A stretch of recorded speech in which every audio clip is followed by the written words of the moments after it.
Bom, a gente viu na parte 1 da aula, né, que os artigos são classificados em artigos críticos, semicríticos e não críticos. Vimos que aqueles que invadem o organismo humano devem ser mantidos estéreis, ou seja, livre de micro-organismos, inclusive nas formas esporuladas.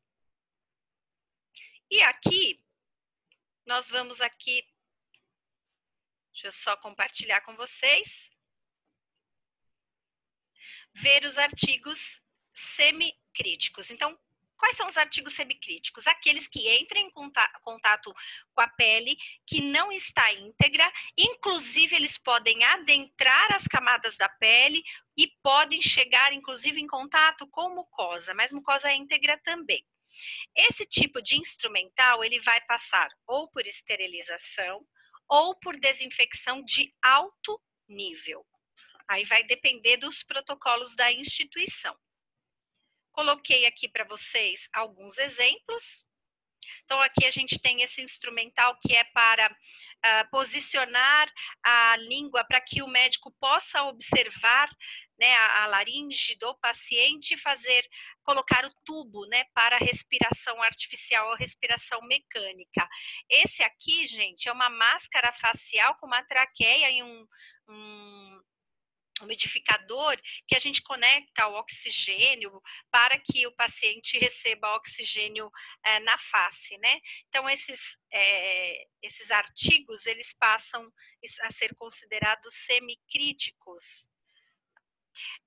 Aqui, os não críticos são aqueles que serão destinados à pele íntegra, ou então que nem entrem em contato com o paciente. Nesse caso, o importante é fazer limpeza ou desinfecção de baixo ou médio nível. E aí eu vou mostrar para vocês aqui uma bacia que eventualmente a gente usa para dar banho no paciente, um otoscópio, que é para ver o ouvido externo, né, uma jarra, aqui uma comadre, um papagaio, que é para o paciente fazer, né, as eliminações dele, o equipamento para aferição da pressão arterial, para ausculta, e aqui um termômetro. Então, esse material passa por um processo de desinfecção de médio ou baixo grau. Aqui eu fiz um resumo para vocês. Então, material crítico entra em contato com estruturas internas do organismo, deve ser mantido estéril, ou seja, livre, inclusive, de micro-organismo na forma esporulada. O material semicrítico entra em contato com mucosa e pele não íntegra, inclusive nas camadas da pele, por exemplo, inalador, e passa por desinfecção, e material não crítico que pode, então, por exemplo, a comadre, passar por um processo de limpeza ou desinfecção moderada ou leve, né? Média ou baixo grau. E aí a gente sabe que esses materiais não dá para a gente ficar descartando, né? Uma bacia, uma cuba, um papagaio, uma comadre, a gente reutiliza, reprocessa. E o reprocessamento é um processamento que vai se dar por meio de etapas e que acontece com os materiais processáveis. Quais são as etapas? A primeira delas é a limpeza desse material. Na verdade, a gente limpa, mas também analisa a condição desse material. Ele passa por um processo de desinfecção, preparo, embalagem, rotulagem, esterilização, testes biológicos e químicos e análise residual do agente esterilizante, e aí ele vai para o estoque, para ser reutilizado. Tá? Vamos entender como é que funciona a limpeza. A limpeza é a remoção da sujidade, da sujeira do material do artigo médico hospitalar. Qual é o objetivo? É você retirar a carga microbiana que está lá naquele artigo, extrair contaminante orgânico e inorgânico. Então, às vezes você tem crostas, sangue, exudato, tipo pus, pedaços, né, de ferida. Então, você tem que retirar aquilo, tem que remover toda a sujidade. A etapa de limpeza serve para isso. Tá? Eu coloquei aqui para vocês um material que chega cheio de sujidade, você analisa e vai proceder à limpeza. É muito importante que essa limpeza seja muito bem feita, porque ela precisa retirar o biofilme do material. O que é o biofilme? O biofilme é a colonização do material. Eventualmente, quando a gente pega um material com biofilme, ele fica liso, escorregadio. O que significa isso, né? Principalmente quando ele está há algum tempo. Então, às vezes o paciente que está com uma sonda vesical de demora muito tempo, você toca, escorrega. Então, isso, para vocês terem uma ideia, é o biofilme. Mas o material que fica, às vezes, nem tanto tempo, já começa a fazer colônia de bactéria. Então, a bactéria se aproxima, ela se liga à parede, né, do artigo e ela vai fazendo divisão celular e se associando a outros grupos de bactéria que vão fazendo coadesão umas com as outras, né? E aí, essa coadesão desse grupamento celular e às vezes de células diferentes de tipo de bactéria forma um substrato que a gente chama biofilme. Então a gente precisa lavar muito bem esse artigo para retirar esse biofilme, então ele passar para outra etapa de processamento. Coloquei aqui a limpeza manual e a limpeza automatizada, que é pelas lavadoras. Aqui tem as duas fotos. O processo seguinte é a desinfecção, que é a eliminação do micro-organismo, só que ele não destrói a forma esporulada, né? Que é essa de mais potente. Tem a desinfecção de alto nível, de nível intermediário e de baixo nível. Alto nível ela acontece por meio do glutaraldeído, do ácido peracético, da pasteurizadora ou termodesinfetadora. Aí precisa ver o tipo de material. De nível intermediário é álcool etílico a 70% ou hipoclorito de sódio. E de baixo nível é o álcool acetento, hipoclorito de sódio, sódio ou os quaternários, que a gente chama de sanitizantes. Aqui tem a foto de um indivíduo fazendo aí uma desinfecção de alto nível, ele vai provavelmente deixar algum artigo submerso nesse líquido.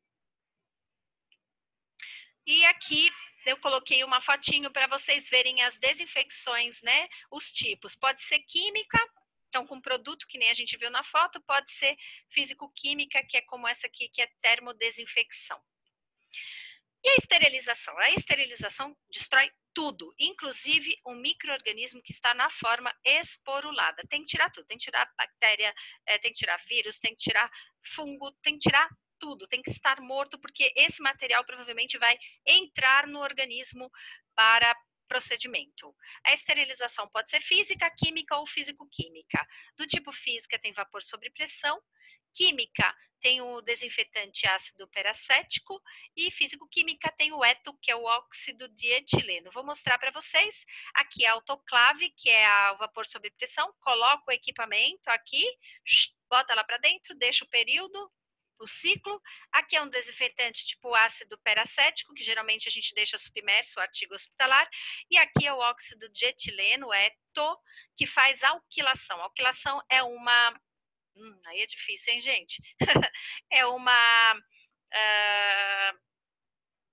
reação química que acontece aí de alquilação, é uma troca aí de elementos químicos e que acaba desestabilizando as proteínas da bactéria, do fungo e acaba esterilizando o produto. Esse é o que mais tem sido usado, para vocês terem uma ideia. Então, aqui eu fiz um resuminho para vocês, métodos de esterilização físico-químico, calor, calor úmido e seco, gases, parafórmico e eto, líquido, produto químico, só para vocês terem aí.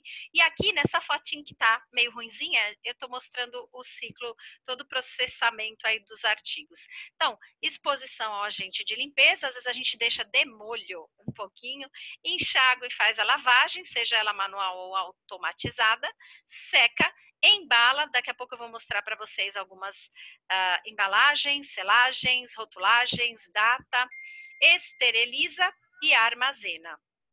Aqui, algumas embalagens, esse aqui é o grau cirúrgico, tem aqui até um instrumental, o algodão a 100% e a manta, e aí vai depender também de onde você vai colocar esse produto para esterilizar. Geralmente a gente empacota para esterilizar, tá? E aqui um local de estocagem de diversos materiais.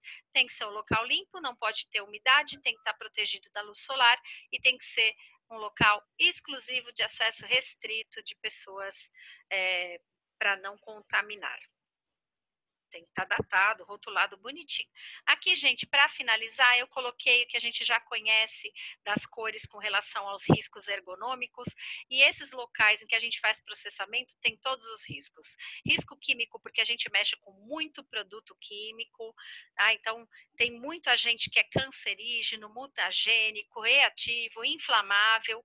O risco mecânico, porque como a gente mexe muito com água, você pode cair, né, sofrer quedas, escorregões, se manipular incorretamente, pode se cortar, se ferir. Risco biológico, porque muitos equipamentos vêm para a lavagem muito contaminados, com exudato, enfim, com todo tipo de bicho, né? Aí aqui a gente tem os riscos físicos, então tem as máquinas e equipamentos que a gente usa. O eto é uma das que são bastante perigosas, ou as coisas às vezes são muito quentes ou muito frias, causam queimaduras. E o risco econômico não, né? Ergonômico, porque você faz muito movimento, né, para tirar do lugar, levar para o outro, põe em cima, põe para baixo. Então tem essa questão das cervicalgias, dorsalgias, lombalgias, justamente pelo posicionamento do corpo. Gente, esse material vocês podem encontrar neste referencial aqui. E a gente vai se encontrar no chat, hein? Eu quero ver vocês lá para a gente conversar um pouquinho mais sobre isso, tá bom? Obrigada pela atenção e até breve.